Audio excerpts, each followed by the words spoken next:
Crypto के अंदर जब आपने अपनी जर्नी शुरू करी इंडिया के अंदर, खासकर मैंने अगर मैं अपनी बताऊं तो मैंने अपनी जर्नी जब शुरू करी तो मेरा जिस प्लेटफॉर्म से पहली मुलाकात हुई वो उस प्लेटफॉर्म का नाम था ज़ेप्पे। और जब हमने ये पोल चलाया इंडिया के अंदर, हमने क्रिप्टो कम्युनिटी से पूछा कि आपने सबसे पहले जो बिटकॉइन है वो कौन सी एक्सचेंज से खरीदा, तो करीब 1600-1700 लोगों ने उस पोल के अंदर पार्टिसिपेट किया। And without any surprise 65 to 66% लोगों ने पहला बिटकॉइन जो है वो ज़ेप्पे के थ्रू खरीदा। ज़ेप्पे एक एक्सचेंज ही नहीं, ज़ेप्पे के साथ काफी सारे लोगों के इमोशंस भी जुड़े हैं, क्योंकि जब आप पहली चीज कहीं से खरीदते हैं, किसी कंपनी से खरीदते हैं, वो एक्सपीरियंस आपको हमेशा याद रहता है। और इसमें कोई शक नहीं है कि वो एक्सपीरियंस हम सब लोगों का 2000, किसी ने 2016 में लिया, 2017 में लिया, आज 3-4 साल हो गए, लोगों का एक्सपीरियंस बहुत अच्छा रहा। ज़ेप्पे एक हाउस होल्ड नेम है क्रिप्टो के अंदर। अगर कई लोग जब ये याद करते हैं कि मैंने इस एक्सचेंज से खरीदा, तो दूसरी एक्सचेंज को भी वो ज़ेप्पे बता देते हैं। ये जेनेरिक हो गया। सो इट्स लाइक कि जैसे बिटकॉइन एक जेनेरिक है, हम क्रिप्टो को बिटकॉइन बोलते हैं, वैसी एक्सचेंजेस में इंडिया के अंदर काफी सारे लोग एक्सचेंजेस को ज़ेप्पे बोलते हैं कि मैंने ज़ेप्पे से खरीदा। सो आज मेरे साथ बहुत ही ज़ेप्पे के जो चीफ ऑपरेटिंग ऑफिसर और chief marketing officer, chief operating officer में अविनाश और चीफ मार्केटिंग ऑफिसर में विक्रम आज मेरे साथ। मैंने इनको कन्विंस किया कि मेरे साथ आप चलो, आप ज़ेप्पे के बारे में कुछ बताओ। और ज़ेप्पे के बारे में काफी सारे क्वेश्चंस हैं, आप लोगों के भी दिल में भी होंगे और हमारे पास भी काफी सारे क्वेश्चंस हैं, तो मैंने कहा चलो आज इन दोनों से हम रूबरू होते हैं और इनसे क्वेश्चंस पूछते हैं। तो ज्यादा समय वेस्ट नहीं करते हैं और सीधा क्वेश्चंस पूछते हैं। बहुत सारे क्वेश्चंस लाइंड अप है। तो सबसे पहले हम शुरुआत करते हैं, थोड़ा सा ये जानते हैं कि विक्रम और अविनाश के बारे में और इनके बैकग्राउंड के बारे में। तो welcome first of all Avinash and Vikram. तो अविनाश, आपसे शुरू करते हैं, थोड़ा सा अपने बारे में बताइए कि आप कितने समय से ज़ेप्पे में हैं, और फिर विक्रम से पूछेंगे कि विक्रम कहाँ से बिलोंग करते हैं एंड विक्रम का क्या बैकग्राउंड है। थैंक यू कैसे। सो पहले तो मैं आपका धन्यवाद देना चाहता हूँ, I think for inviting us for this discussion. And मुझे लगता है कि आप क्रिप्टो कानून एंड स्पेसिफिकली आप जो क्रिप्टो एजुकेशन का जो स्पेस है उस पर आई थिंक बहुत अच्छा काम कर रहे हैं। स्पेशली जो आपका आई थिंक सुप्रीम कोर्ट का जब डिस्कशन चल रहा था, वहाँ पे केस चल रहा था, I mean we were like just on the screen आपका अपडेट देखने के लिए। तो मेरा बैकग्राउंड, मैं एक चार्टर्ड अकाउंटेंट हूँ। अराउंड 20 साल का एक्सपीरियंस है मेरा। मैंने टेलीकॉम में काम किया हुआ है, देन रिटेल में मैंने काम करा, ऑर्गेनाइज रिटेल में, ई कॉमर्स में काम करा मैंने। ज़ेप्पे मैंने ज्वाइन करा मिड ऑफ 2017 में। तो एक्चुअली मुझे बिटकॉइन के बारे में कुछ आइडिया नहीं था जब ज़ेप्पे से मैंने बात करना शुरू करा। और इनफैक्ट पहली बार तो मैंने बोला कि नहीं, मैं नहीं ज्वाइन करना चाहता। Then after that I had a long discussion जो हमारा टेक फाउंडर है माहिन, उनके साथ। एंड देन अल्टीमेटली मैंने डिसाइड करा कि it's something new, something interesting, तो मैंने ज्वाइन करा। और आई थिंक मुझे लगता है कि मेरा जिंदगी में one of the good decisions और बेस्ट डिसीजंस रहा मेरा ज़ेप्पे से एसोसिएटेड होना। एंड प्लस ज़ेप्पे जैसे बहुत सारे कस्टमर्स को ने फर्स्ट टाइम ज़ेप्पे से कॉइन खरीदे, बिटकॉइन खरीदे। मेरा जो बिटकॉइन और क्रिप्टो में इंट्रोडक्शन है वो ज़ेप्पे के थ्रू ही आया। आपका इंट्रोडक्शन भी ज़ेप्पे के थ्रू ही है? Yes. That's amazing. So Vikram, can you tell us something, a little bit more about you? And because Twitter पे तो हम आपको देखते रहते हैं, so we always see you active on Twitter. So can you just tell us something more about you? I've heard that you are basically from the United States of America and currently based out of India. Is it true? Yeah, I've become sort of a nomad this year. So I was born in Tamil Nadu in Vellore, and my family is from Chennai and Bangalore mostly for several generations. And I grew up in the US, and then last year, exactly 1 year ago today, actually, Rahul called me to tell me that he was going to take on being CEO of Zetpay, and he was going to kind of take over from the founder. And so my background with Rahul is a little unusual. It goes back 20 years. I taught at the University of Florida, and Rahul was one of my many talented students at that time. And he took a writing class with me. Then he went off and started his first company. And then we stayed in touch for 20 years. And then he told me about Zeppe. And I remember finishing the phone call saying, well, you were a great CEO when you were 20, when you were in your 20s, you're going to be even better in your 40s. Best of luck, keep me posted.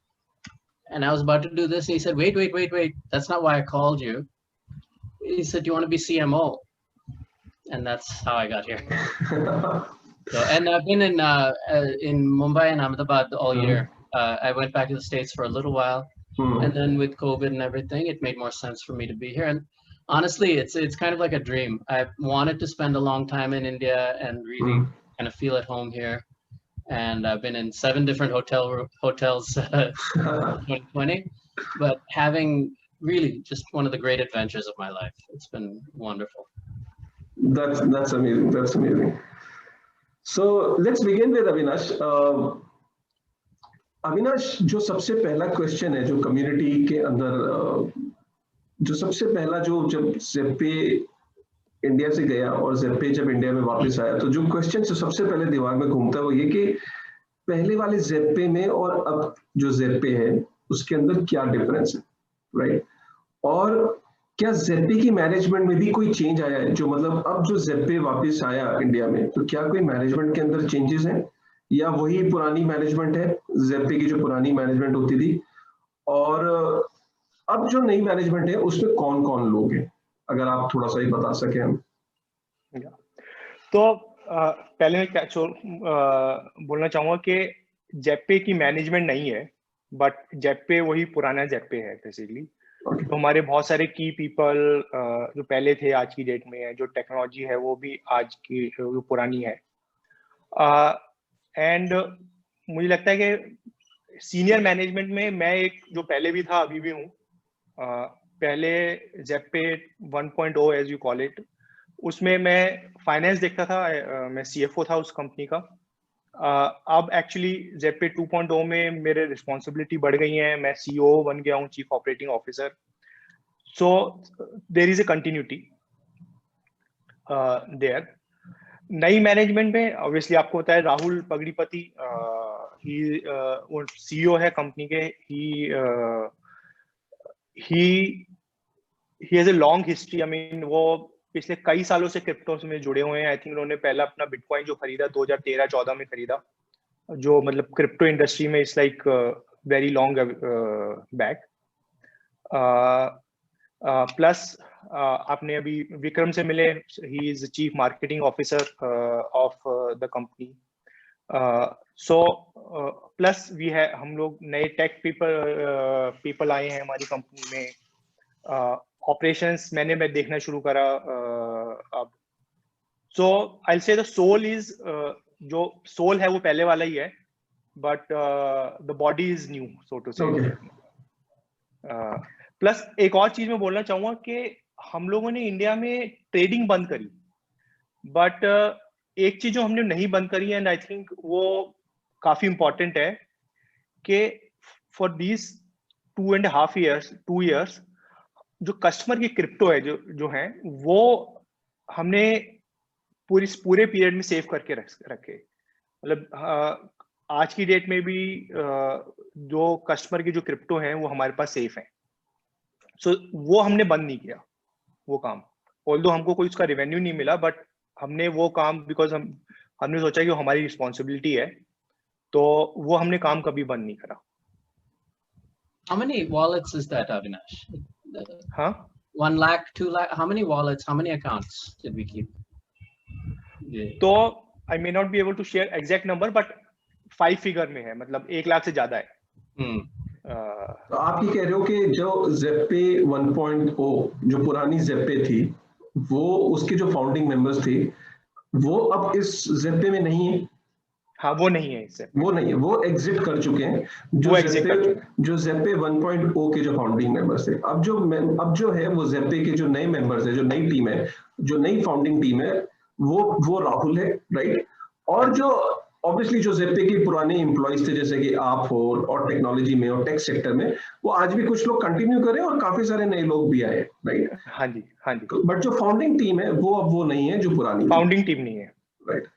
अब मेरा अगला सवाल आपसे अविनाश ये है कि राहुल ने जेप्टे 2.0 को जो लेने से पहले ये डिसाइड कर लिया था कि जेप्टे 2.0 को लिया ही इसलिए जा रहा है कि वापस इंडिया जाना है, या कोई और वजह थी, या कोई बहुत अच्छी कोई प्रोपोजिशन थी, या कोई सस्ते में डील मिल रही थी, या एक राहुल का ये ड्रीम था कि नहीं यार ये जेप्टे जो वापस आया है इंडिया से, जो एग्जिट किया है या टेम्पररी एग्जिट कहेंगे उसे, उसको वापस इंडिया में लेके जाना है?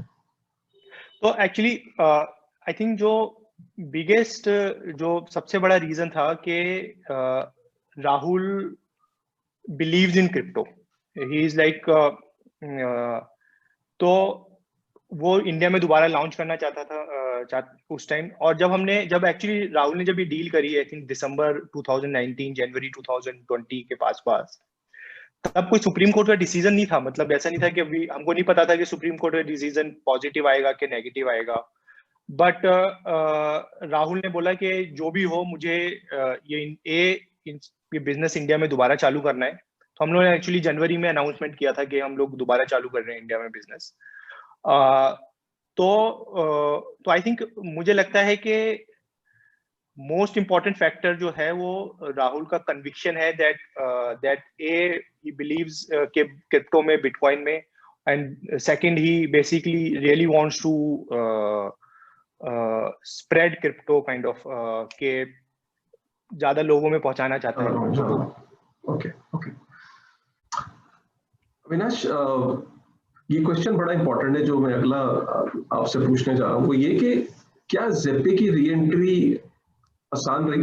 मतलब जेप्टे 1.0 गया, फिर जेप्टे की री एंट्री होती है, और बहुत इंपॉर्टेंट क्वेश्चन है, मैं इसका ऑनेस्ट आंसर आपसे पूछूंगा कि क्या लोगों ने एक्सेप्ट कर लिया है अब जेप्टे को वापस, और क्या पहले से आपके नंबर्स बढ़े? कुछ आप के देख रहे हैं कि पहले जेप्टे 1.0 में और 2.0 में जो नंबर्स ऑफ यूजर्स हैं या जो वॉल्यूम है उसमें कुछ इंक्रीज आया है, और क्या क्या चैलेंजेस हैं, आप कुछ बता सकते हैं? तो सबसे शॉर्ट आंसर, आसान नहीं था। ओके, तो एक्चुअली एक और चीज है कि जो 2017 का क्रिप्टो बूम था, दिसंबर 2017 से और देन मार्च अप्रैल 2018, और जो आज की डेट में क्रिप्टो बूम है, क्रिप्टो इंडस्ट्री है इंडिया में और वर्ल्ड वाइड, वो काफी डिफरेंट है। It's not same. ऑल्दो लगता है कि प्राइस सेम है, पहले 19,000 पहुंचा, अब 18-19,000 पे पहुंच गया है, बट वो और आज की डेट में बहुत डिफरेंस है। 2017-18 में इंडिया में कुछ कंपटीशन नहीं था।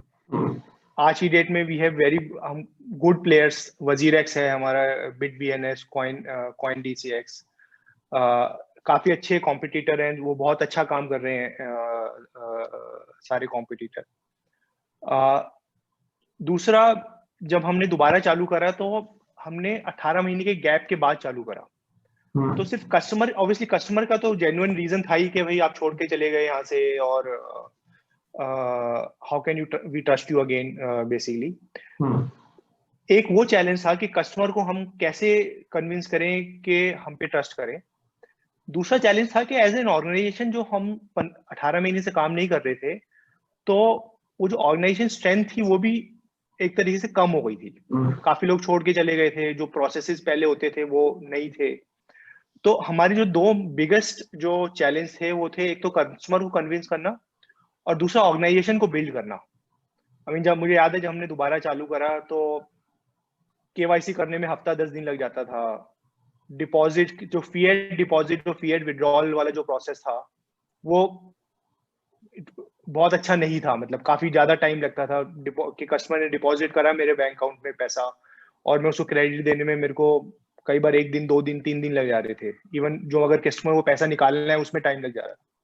तो वो सारी की चीजें हमने बोला कि नहीं, हमको हर चीज पे काम करना है। हमने एक तरफ तो कस्टमर को कन्विंस करने का कोशिश करा, और दूसरा हमने अपने इंटरनल सिस्टम प्रोसेसेस पे काम करना शुरू करा कि हम उस पे डिपॉजिट, तो आज की डेट में अगर आप देखो कि एटलीस्ट जो 3 प्रोसेसेस हैं मेरे, fiat deposit, INR deposit, INR withdrawal और केवाईसी, मुझे लगता है कि वो आज की डेट में पुरानी जेपे से बहुत ज्यादा बेहतर है।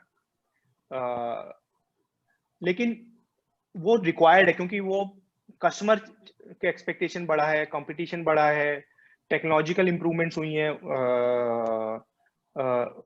Banks are slightly more supportive.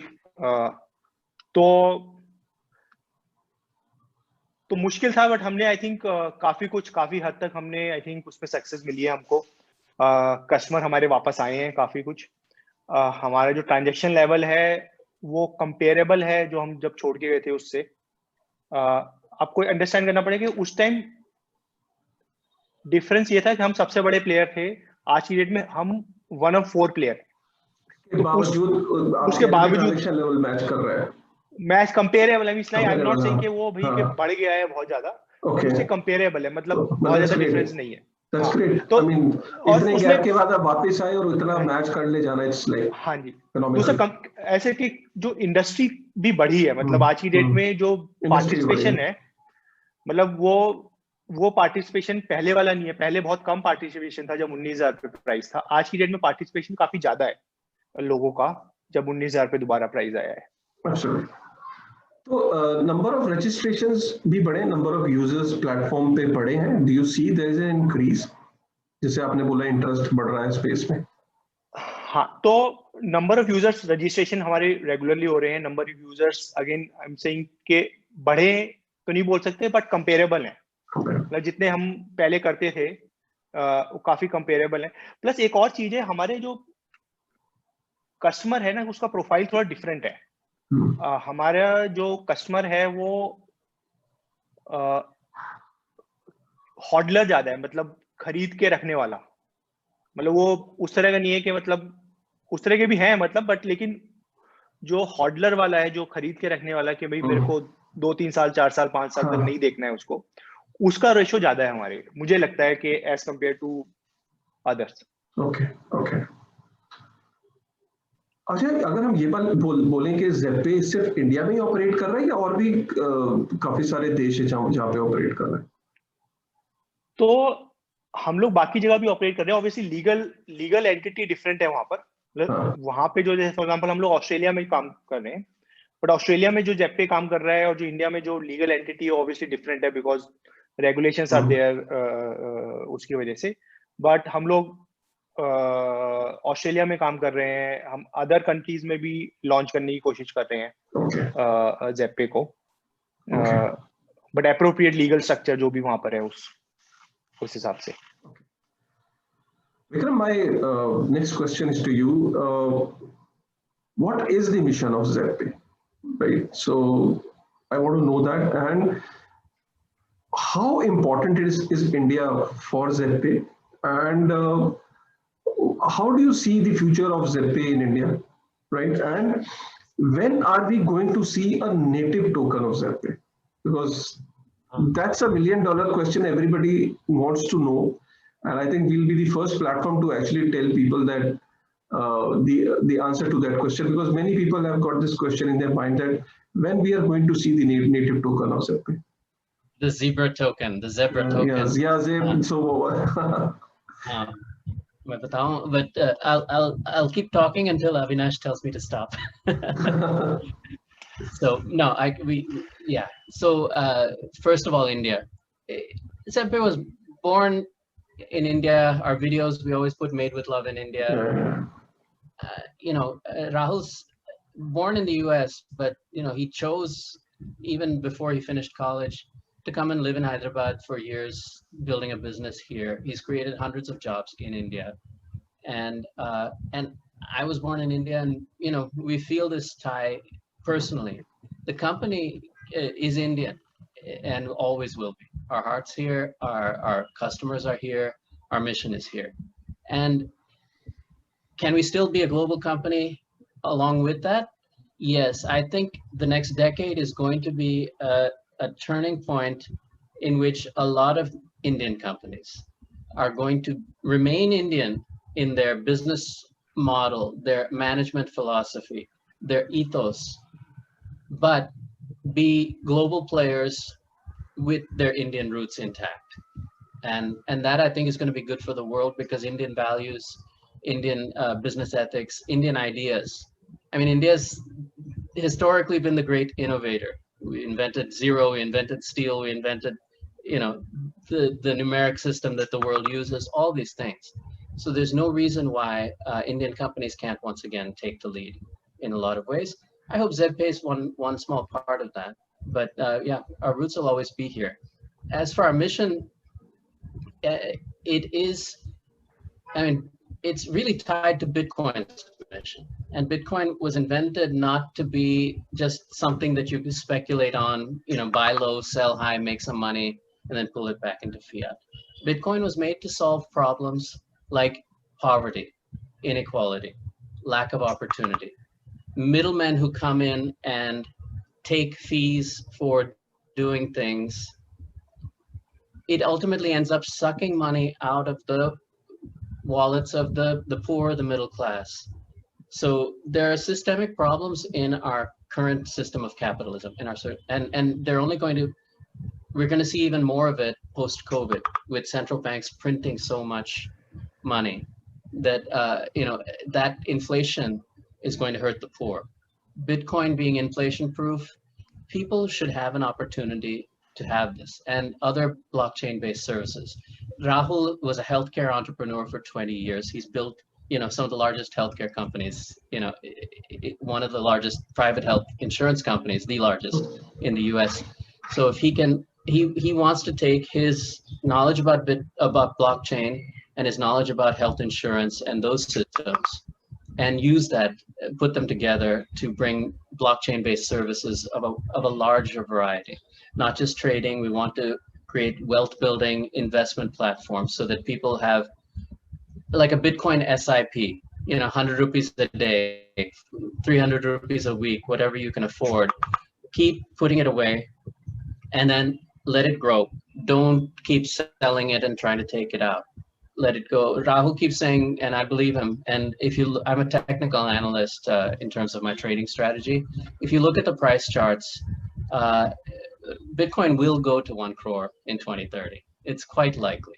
I mean, can't say 100% anything, but that's quite likely. And when that happens, we should not have haves and have-nots. We should not have just a few rich people getting richer and the rest of the people just watching it happen or feeling left out.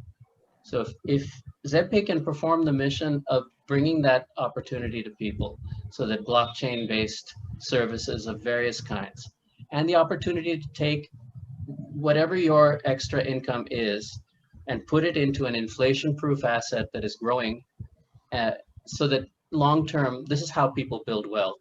And this is how ordinary people who, you know, work in an office or drive an auto rickshaw can make their lives better over the next 10, 20 years. So that our mission is tied to that.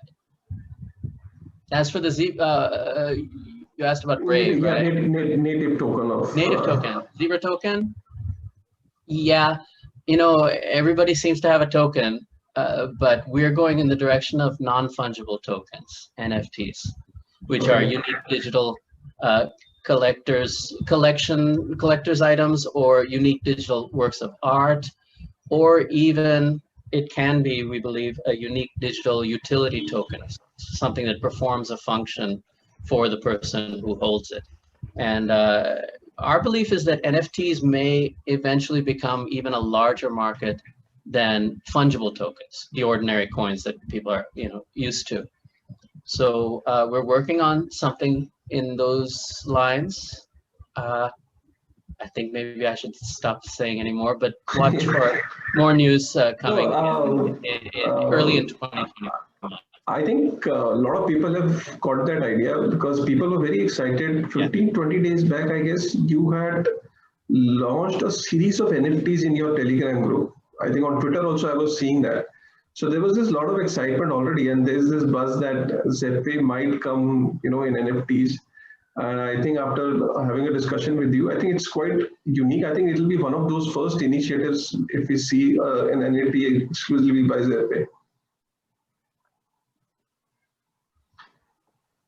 with our members certainly, and even with our followers. So yeah, when they ask, can we have a Zebra token? Can we have an NFT?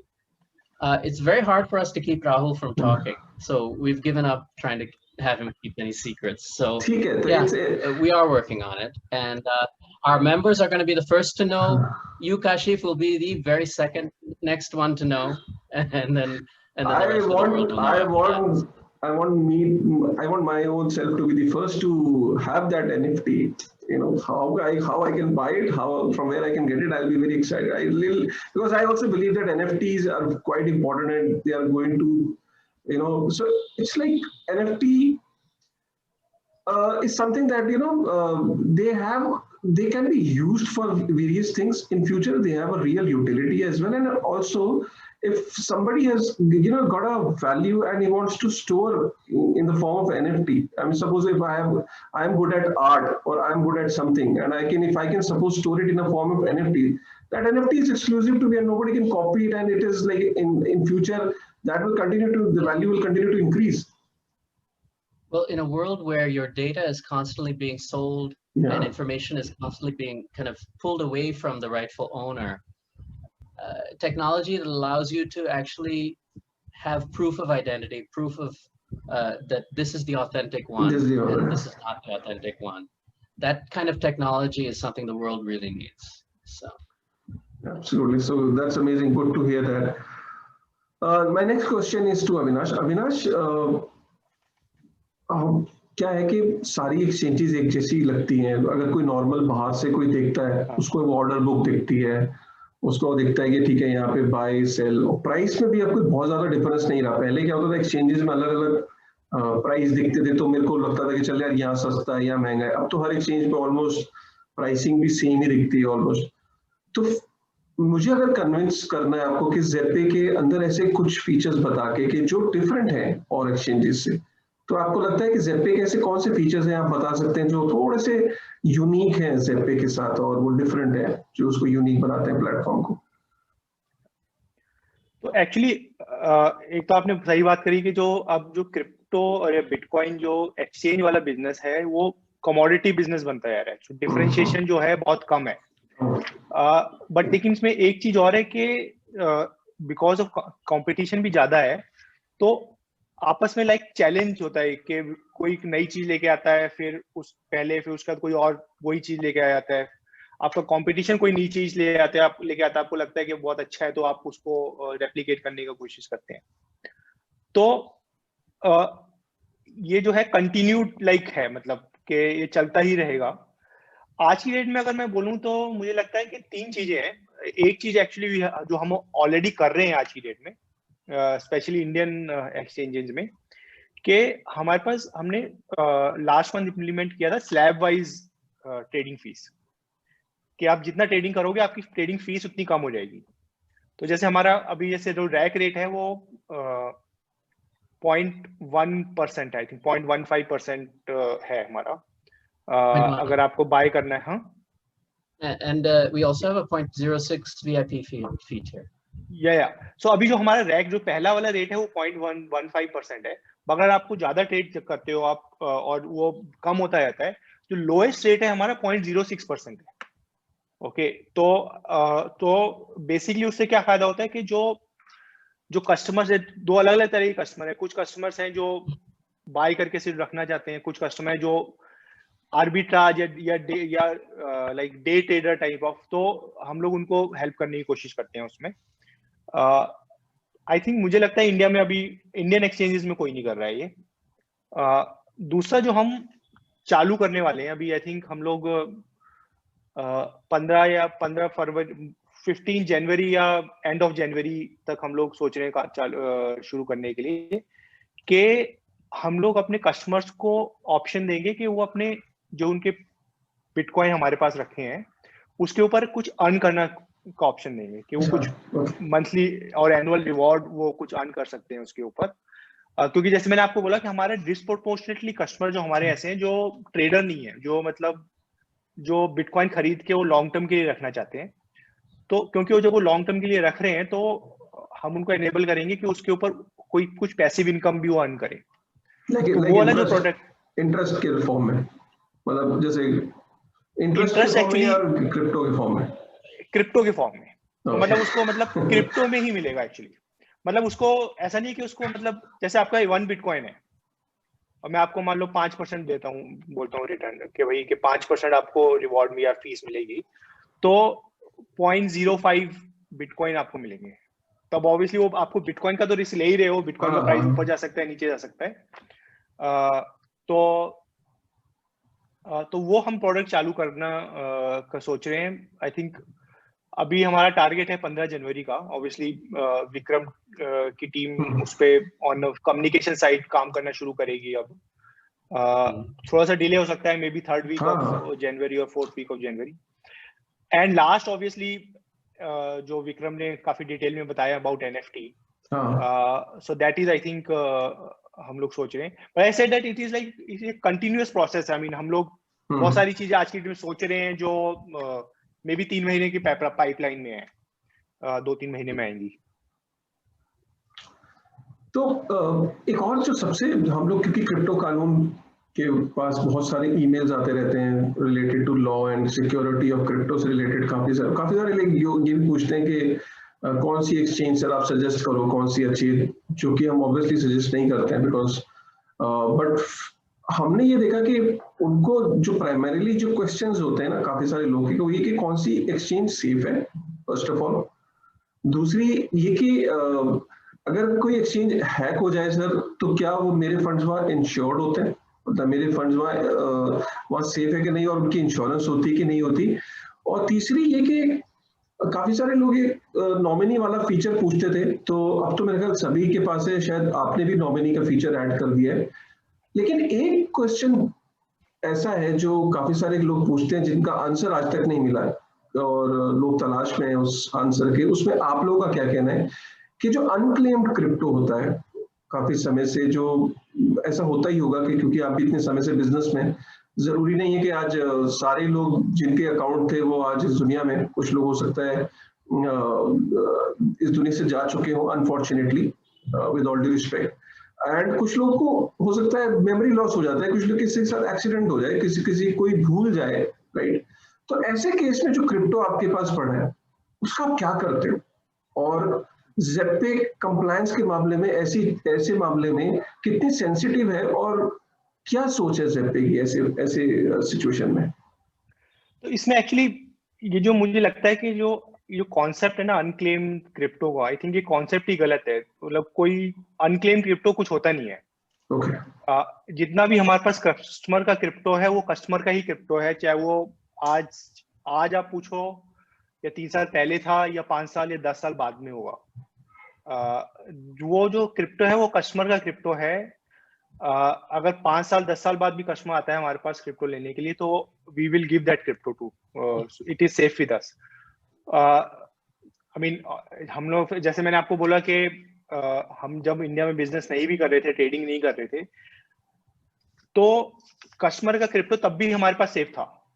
और तब भी लोग customer को अगर withdrawn करना था तो ऐसा नहीं कि उसको विड्रॉ करना है क्रिप्टो तो उसको कहीं पे किसी को कुछ ईमेल डालना होगा या किसी के पीछे भागना होगा।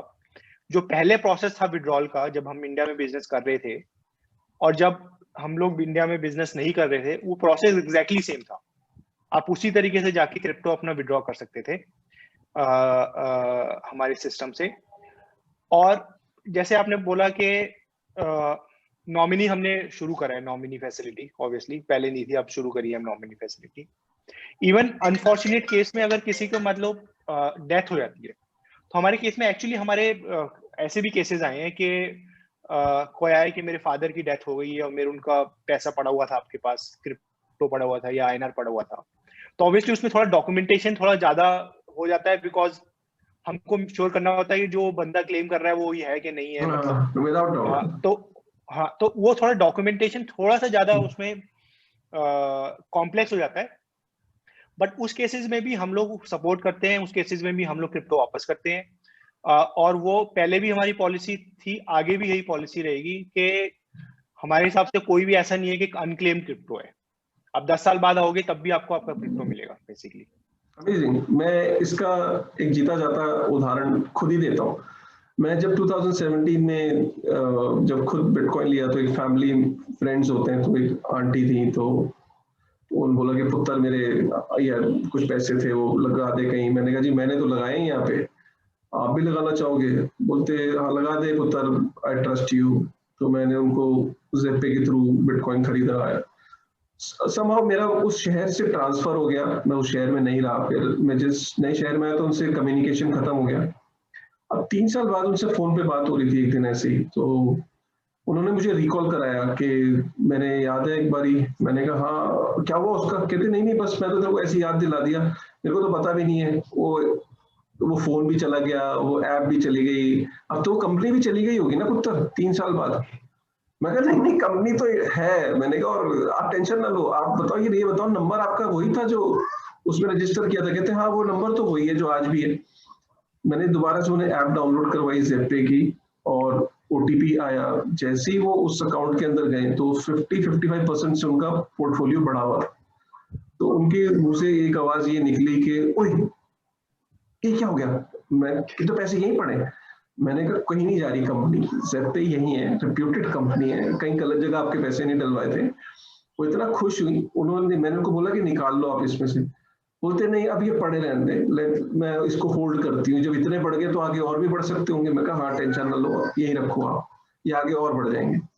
सो that moment gave me happiness to be honest, कि उनकी नजर में मैं कहीं ऐसा ना उनके बने कोई इनको गलत एडवाइस दे दी हो। और मुझे भी इतना कॉन्फिडेंस और अच्छा लगा कि चलो यार ज़ेप्पे के साथ किसी दिन मैं स्टोरी शेयर करूंगा, बट मुझे नहीं पता था कि मैं इंटरव्यू के दौरान करूंगा, ये मैं अलग से करना चाहता था।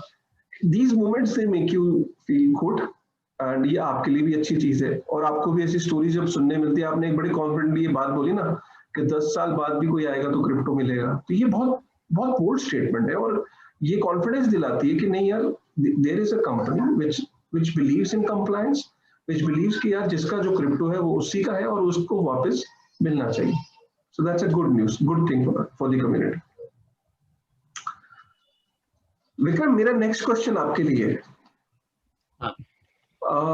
We are seeing so much excitement in the institutional space, right? That the way institutions are entering into this space, especially in US. I don't know what has happened in US.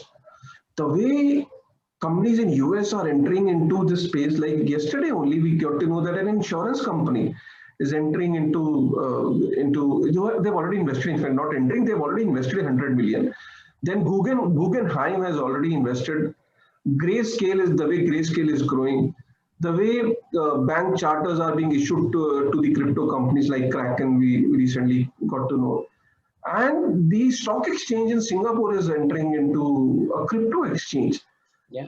My mind, I don't know just how to express my excitement, Vikram.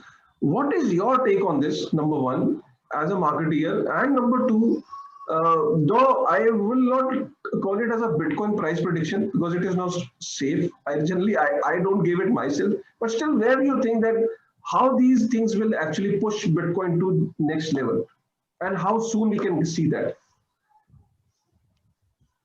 I suppose the price no one can predict, but see the price of Bitcoin, people often criticize that there's nothing backing it, right? But what's backing it is the technology of the software itself. Blockchain is a revolution. It's bringing a change from double entry bookkeeping to triple entry bookkeeping, which means the transactions are now more accountable. You've eliminated the possibility of certain kinds of corruption within the blockchain. So the reason why an insurance company or PayPal or a bank or other, supposedly serious companies are diversifying into Bitcoin without any doubts is simply they've done the homework now. They've read the white paper, they've done the math. Avinash said, he was a healthy skeptic when he first looked at it, right? He's a guy with 20 years experience as an accountant. If you show him numbers, he'll check your math, and then he'll make his decision based not on feelings, but on is it true? Is it real? People are doing that, and it's just a matter of education and people taking the time to look at the facts. The facts are that Bitcoin does have actual value. It's only going to grow. The one thing that, I recently found out that about, Rahul did this calculation, actually, we were talking about this. It's probably about 1% of the world's Bitcoin is in Indian hands right now. And that's really small for one of the world's largest countries and economy. So, and in the long term, as a strategic advantage for the nation, I think, if we were instrumental in getting so many people to buy their first Bitcoin, whatever we can do to get Indians to have a fair share of the world's Bitcoin now, we'd like to be part of that, but it's important that I'm sure a lot of Indian companies are looking at US counterparts, European counterparts, other similar firms in Japan or Singapore or elsewhere, and saying those guys are putting hundreds of millions of dollars into Bitcoin. I'm sure Indian companies are wanting to do this as well. So I hope that, I feel confident regulatory clarity will come. It may be slower than we'd like, but of course we'd like it tomorrow. But when it comes, I think there will be institutional interest in India as well. And for all the right reasons. And not because they're speculating on the price, but because they're learning about the true value. इसमें actually मेरे छोटे से 2-3 comments हैं Kashif. Please. सो सबसे पहले तो I think 2 चीजें देखनी चाहिए प्राइस में. बिटकॉइन प्राइस आज की डेट में पीक में चल रहा है. तो 2017 का पीक था और जो आज का पीक है उसमें बहुत बड़ा डिफरेंस है. मतलब उसमें आज की डेट में उस टाइम था कि $20,000 पहुंच गया है. आज की डेट में कि ठीक है $20,000 पहुंच गया. Big change. It's a very big change. I mean, institutional money is coming. The base is very broad based. Volatility अभी भी ज्यादा है, लेकिन उतनी नहीं है जितनी 2017 में होती थी. बट मेरा एक्चुअली कहना एक और चीज है कि आज की डेट में भी जो भी मतलब बिटकॉइन में इन्वेस्ट करना चाहता है या सोच रहा है इन्वेस्ट करने की, आई थिंक पहला काम उसको ये करना चाहिए कि उसको नॉलेज गेन करनी चाहिए. कन्विक्शन थोड़ी बहुत आनी चाहिए कि भाई कि ये राइट चीज है कि नहीं है. इट्स नॉट के कल को प्राइस डबल हो जाएगा. वो मैं किस लिए बोल रहा हूँ, क्योंकि ये वॉलेटिलिटी के कारण जब वॉलेटिलिटी होती है और आपके पास कन्विक्शन नहीं है तो आप हमेशा लॉस बुक करोगे. आपने खरीदा 10% 20% प्राइस कम हो गया. अगर वो कन्विक्शन नहीं है आपके पास, हमारे कस्टमर ऐसे में आपको होता है ज्यादातर लॉन्ग टर्म कस्टमर है, तो यानी कि जिन्होंने वो $5,000 में खरीदा होगा और प्राइस $20,000 पहुंचा, फिर वापस $4,000 पे आया, फिर वापस $20,000 पे गया, बट उन्होंने बेचा नहीं, उन्होंने रखा अपना. अगर वो ट्रेडिंग करने की कोशिश करते विदाउट कन्विक्शन तो मतलब उसमें नुकसान होने के चांसेस है. तो इसीलिए education is very very important. आप तो अपनी एक्सचेंज को मॉनिटर भी करते होंगे कि जब ये 20,000 पे, जब ये $19,000 पे पहुंचा, तो जब नीचे आप देखते होंगे कि बाय ऑर्डर्स काफी लगे हुए हैं कि जैसे ही वो 18,500 मतलब बहुत स्ट्रॉन्ग पुल बैक नहीं होगा. मुझे नहीं लगता कि ये बहुत नीचे जाने की उम्मीद है. काफी सारी बाइंग ऑर्डर्स लगे हुए हैं नीचे, जिसको वापस से इसको प्राइस को पुश कर देंगे ऊपर. या तो ये मतलब आज की जो ब्रॉड बेस है काफी ब्रॉड है. उस टाइम आप शॉर्ट नहीं कर सकते थे. आप तो आज मतलब क्योंकि इट्स वर्ल्ड मार्केट, इंडिया में तो फैसिलिटी नहीं है वो अवेलेबल, बट वर्ल्ड मार्केट में आप शॉर्ट कर सकते हो. तो अगर वो प्राइस बढ़ रहा है, इवन दो देयर जो लोग हैं जो शॉर्ट कर सकते हैं, तो इट गिव्स जो ज्यादा कन्विक्शन देता है बेसिकली.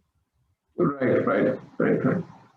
अच्छा अविनाश, ये मैंने आज इनफैक्ट काफी दिन पहले एक मैसेज सुना था, और आप लोग कुछ पर्सनलाइज सर्विस भी देते हो, जिसको OTC में भी you are the first people to enter into this space. है किसी को अगर 5 BTC से ऊपर लेने तो उसको बिल्कुल पर्सनलाइज्ड एक्सपीरियंस, जैसे कहते हैं हैंड होल्डिंग वाला आप एक्सपीरियंस देते हो. कुछ उसके बारे में बताएंगे? काफी सारे लोग हैं जो अगर सुन रहे होंगे तो HNIs हो गए. तो उसमें एक्चुअली आई टेल यू कि कस्टमर साइड से क्या प्रॉब्लम आ रही थी जो हमने सॉल्व करने की कोशिश करी.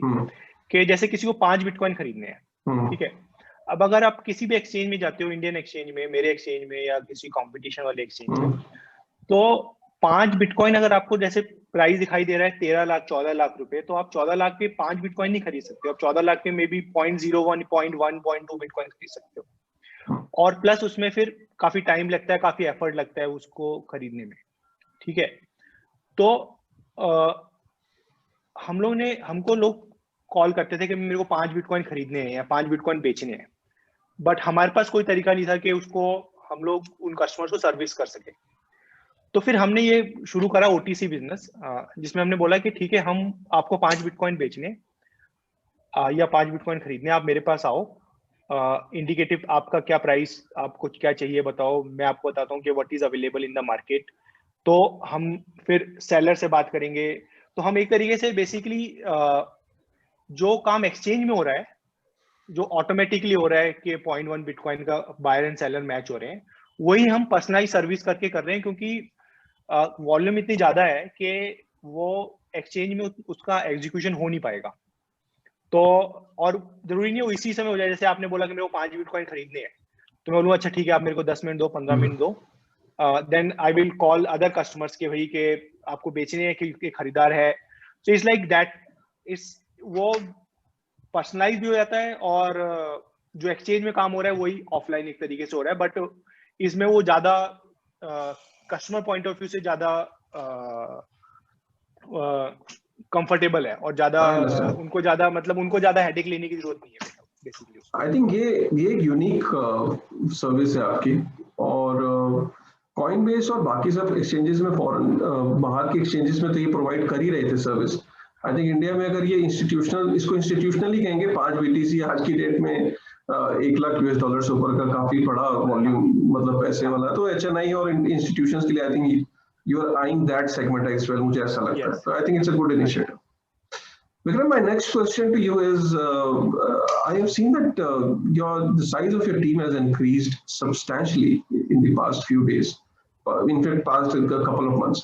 So, are you still hiring? And when you hire people, what kind of qualities you look into a candidate, or is it mandatory that the candidate should have got an experience in crypto, or you are open to any candidate?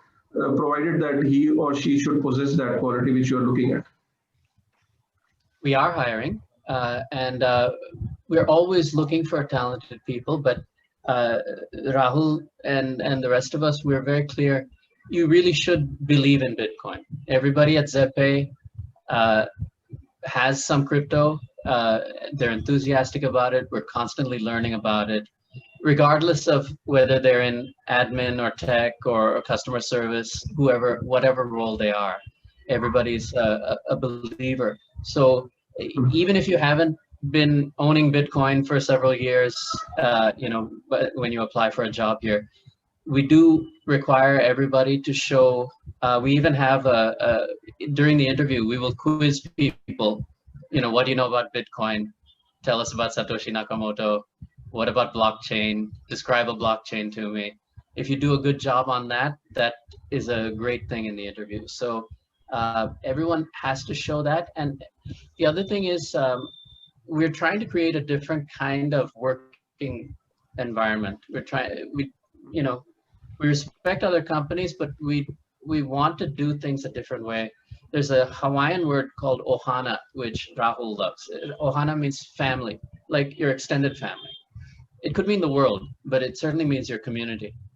And when I got hired as Chief Marketing Officer, Rahul said, can you also look after HR? Because then we had the same idea. How we project ourselves to the world should be the same as how we treat our own employees. And that is like they were our family members. So we have a simple rule when we're trying to make a tough decision. Would you want your sister to be treated that way by her company?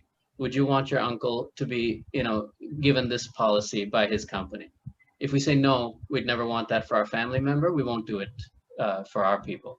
So we want people who have that spirit of ohana, meaning, not just thinking, okay, tell me what to do and I'll do it, and then I'll earn points and you'll give me a raise, you'll give me more money because I'm doing my job. We want people who say, okay, I've finished my work. Who needs help? Can I give you some help? Or I have an idea to make ZepPay better. Can I make an appointment with Avinash or Vikram or Rahul to tell them about my great idea? And they can. Anybody can, any of the employees can call us up anytime, and they do. I just had some calls with the new employees who just joined this week, and they had great ideas. So if people feel comfortable in that kind of environment where we're not doing things the way a lot of other companies do, where we have a more, okay, I'm here to help as much as I can. I want to be friends and a supporter of the people around me on the we call it the Z team, the team here. So if you have those qualities and you're pretty good at your job, then yeah, send us your resume. Okay. Absolutely. That's amazing. That's amazing. So, I mean, there are a lot of people in crypto, and crypto is not only about making profits and trading and hodling. Crypto is like an industry, and one message Crypto Kanun always gives to people that you should actually try and see what kind of career options are there in this industry. And the simplest way of doing it is to go to an exchange and click on a career option. You'll find a lot of careers in almost all the exchanges. To my surprise, I was going through a career option on Kraken. So on Kraken, they need 2 dietitians and 1 fitness trainer. So who says that crypto only needs tech developers? Crypto needs dietitians. Crypto needs fitness trainer. So they need that for their employee, for their office in the US. So that's the kind of potential this industry has. This is a normal industry. People still who don't understand crypto look at this industry with a little bit of suspicion. But I really fail to understand that why they do it. It's just a normal industry, and this is going to add value. This is going to add jobs. This is going to add so much of value to the whole nation. So I'm sorry to say that our people are taking a little bit more time, but I'm sure that in coming days they will understand the value of it. And my next question is related to that only. That what is your take on crypto regulation in India? So that's $1 million question again, though people ask this question to us, but I want to take your feel on it. And what happens if crypto is banned in India? Suppose tomorrow a negative regulation comes up in India, and what happens to ZepPay, and our users fund are safe or not? I mean, any user will definitely be worried about that in case if something goes wrong, or is the crypto is safe or not on your exchange. So what is your take on, first of all, crypto regulation, why it is getting delayed, and do you think there is a ray of hope in future? Actually इसमें 2-3 part में मैं answer दूंगा इसका। तो पहला most important part है कि crypto India में आज की डेट में और लीगल नहीं है और कभी भी लीगल नहीं था। ये क्रिप्टो इंडस्ट्री में लोग जानते हैं, बट जो लार्जर पब्लिक है उसमें अभी भी बहुत ज्यादा मिसकंसेप्शन है। इनफैक्ट इवन कस्टमर्स में तो है ही, जो इवन यू समटाइम्स आप देखते हो इवन जर्नलिस्ट का कई बार ये आता है कि भाई कि क्रिप्टो लीगल है कि नहीं है इंडिया में। इवन जो रेगुलेटरी एजेंसीज हैं, मतलब जो लोअर लेवल पे एटलीस्ट, उनको भी कुछ आइडिया नहीं है कि उनको लगता है कि क्रिप्टो पता नहीं लीगल है इलीगल है इंडिया में। तो वो मैं क्लियर करना चाहता हूँ कि आज की डेट में क्रिप्टो इलीगल नहीं है इंडिया में और कभी भी इलीगल नहीं था। दूसरा कि भी रेगुलेशन कब आएगा, तो एक्चुअली अगर आप देखो पूरा हिस्ट्री में टेक्नोलॉजी पहले आती है, रेगुलेशन उसके बाद में आता है। या आप चाहे फॉर एग्जांपल P2P लैंडिंग का देखो आप, या इवन ई कॉमर्स का देखो, ईमेल तो या ईमेल तो मुझे लगता है कि एक रेगुलेशन आएगा। हम लोग ऑब्वियसली कन्विंस करने की कोशिश कर रहे हैं गवर्नमेंट को, हम लोग खुद अपने आप को रेगुलेट करने की कोशिश कर रहे हैं जब तक गवर्नमेंट कुछ रेगुलेशन नहीं लेके आती है। तो आई एम पॉजिटिव के sooner rather than later government कुछ ना कुछ इसको रेगुलेशन लेकर आएगी इसके लिए, बिकॉज एज यू सेड के दुनिया में बहुत कुछ हो रहा है इन क्रिप्टो। और आज की डेट में जो इनोवेशंस है वो इंडिया के बाहर हो रही है, ज्यादा हो रही है। और इंडिया में जो लोग हैं, जो मतलब ब्राइट लोग हैं, वो इसीलिए रिस्क लेने से कतरा रहे हैं कि पता नहीं क्या होगा कल। आई थिंक गवर्नमेंट को उसके ऊपर ध्यान देना चाहिए कि इंडिया पीछे ना रह जाए बेसिकली इस इनोवेशन में, जो I think after email and internet this is biggest innovations which in my opinion. तो उस इनोवेशन में इंडिया आगे रहना चाहिए, और उसके लिए आई थिंक रेगुलेशंस बहुत इंपॉर्टेंट है। दूसरा, अगर कल को नेगेटिव, लेट्स से मान लिया नेगेटिव कुछ रेगुलेशन आता है, तो मैं ये इंश्योर करना चाहता हूँ जो कस्टमर के फंड्स हैं वो तब भी सेफ रहेंगे। तो फॉर एग्जांपल हमारे पास में एग्जांपल है इसका, जैसे आरबीआई का जब रेगुलेशन आया अप्रैल फर्स्ट वीक में, एक्चुअली में उनका नोटिफिकेशन आया और बोला कि 7 जुलाई तक सारे बैंक अकाउंट बंद हो जाएंगे। तो हमारे ज्यादातर सारे बैंक अकाउंट बंद हो गए।